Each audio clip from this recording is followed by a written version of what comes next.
Shalom.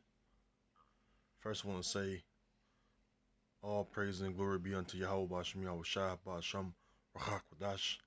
Double honors to the elder apostles of Great Millstone, rule well, and wealth tithes his knowledge.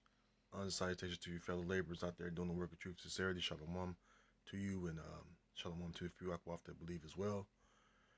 Let the weak say I am strong. Let the weak say I am strong. And it's based on a news clip, which you're going to see here. And I'm going to just let the clip play and then get right into it.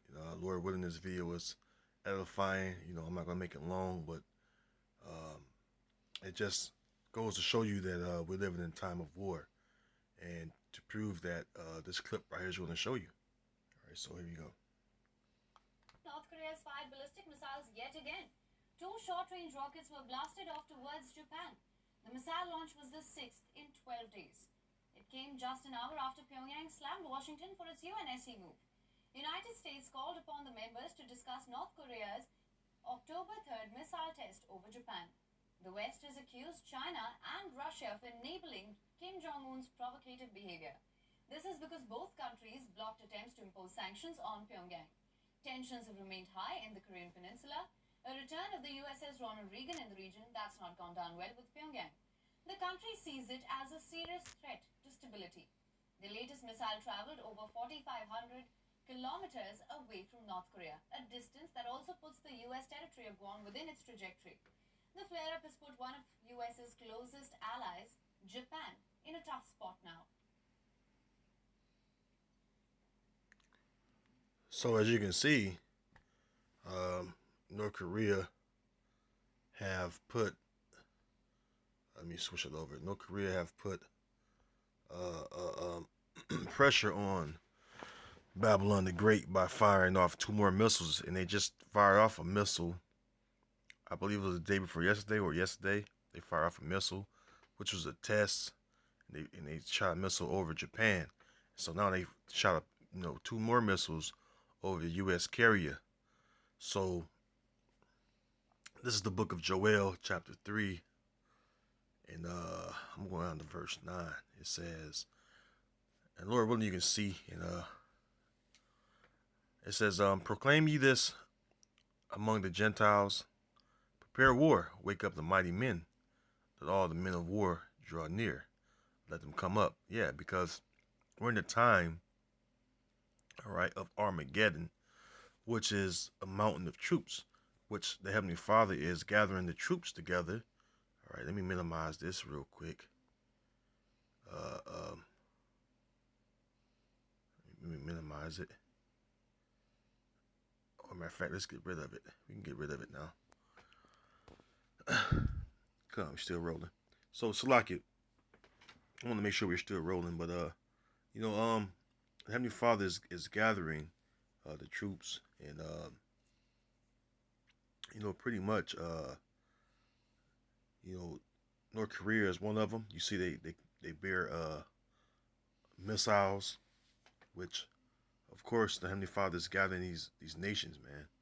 The Armageddon. Let's go to Armageddon real quick, which is Revelation chapter 16 and verse 16. It says, and he gathered them together in a place called, in the Hebrew tongue, Armageddon.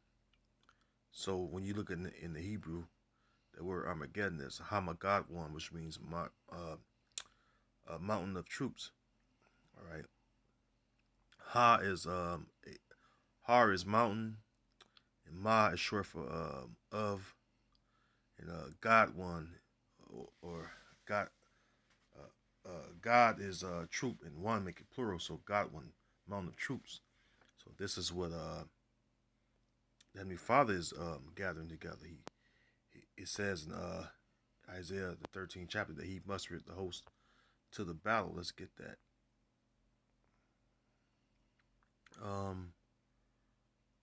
Isaiah 13:4 says, the noise of a multitude in the mountains, like as of a great people, a tumultuous noise of the kingdoms of nations gathered together. Yahweh of hosts, all right, which host represents armies, mustered the host of the battle. So that's who's behind, the scenes All right, that's who's the puppet master that's pulling the strings. Okay, the Most High Heavenly Father, Yahweh Himself. All right, let's go back to Joel, because one thing you people gonna understand is that the Most High, all right, is great and terrible, and He's the one that's in control. All right, of everything. All right, and that's the reason why I always quote Yahweh Shai when Yahweh Shai said, fear Him that can kill the body, soul, and spirit in hell, because the Most High Heavenly Father is the one that's all powerful, all knowing, all seeing, and hey, He is to be feared. All right, rightfully so. Joel 3:9 again, it says, proclaim ye this among the Gentiles, prepare war, wake up the mighty men, let all the men of war draw near, let them come up. And the Most High is waking up the mighty men. All right. Verse 10, beat your plowshares into swords and your pruning hooks into spears. Let the weak say I am strong, which is the name of this video. Let the weak say I'm strong. North Korea was once a weak country, but since it had its nuclear capability, the nuclear missiles, they strong as well, because why? They can shoot missiles back. All right, that what makes them strong. Okay, so that's the reason why you see North Korea posturing against Babylon the Great, and all that saber rattling that was going on when DJ Trump was in office, and Kim Jong-un was pretty much going back at him, because why? He got that missile.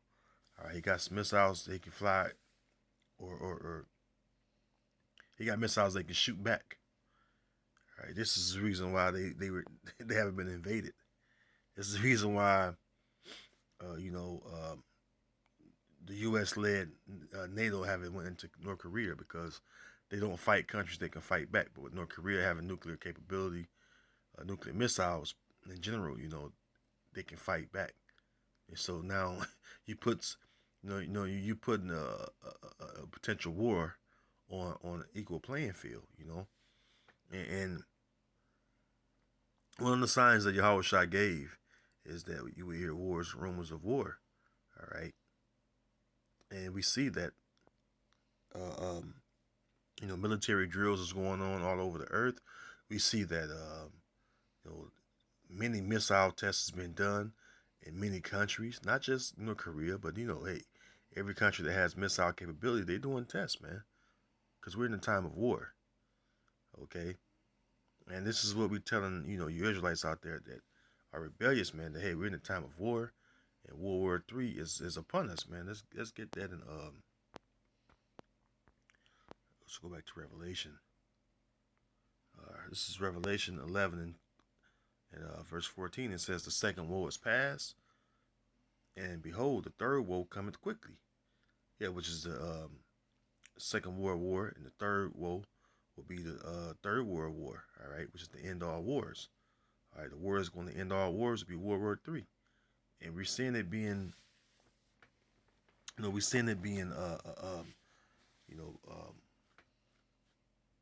what's the word I'm looking for? We see that it's being intensified. All right, before our very eyes. All right, so those of you that are wise, those of you that have this knowledge, you got to be watching it and also praying, because hey, we're getting ready to enter into a time of great judgment. And also keep in mind, for all you Israelites out there, all you Israelites, that we're entering into Jacob's time of trouble, man, because there are things going to lead up to World War III, and Jacob's time of trouble is one of them. Okay, so I want to keep close watch on on these tensions that's going on, with this North Korea shooting off ballistic missiles, over in it's called the South China Sea, or Pacific Ocean. I'm gonna keep watching, Lord willing, things turn up, because hey, these prophecies are speaking, they're manifesting themselves, and hey, we look forward to prophecy coming to pass. So with that, Lord willing, this short video was edifying. Until next time,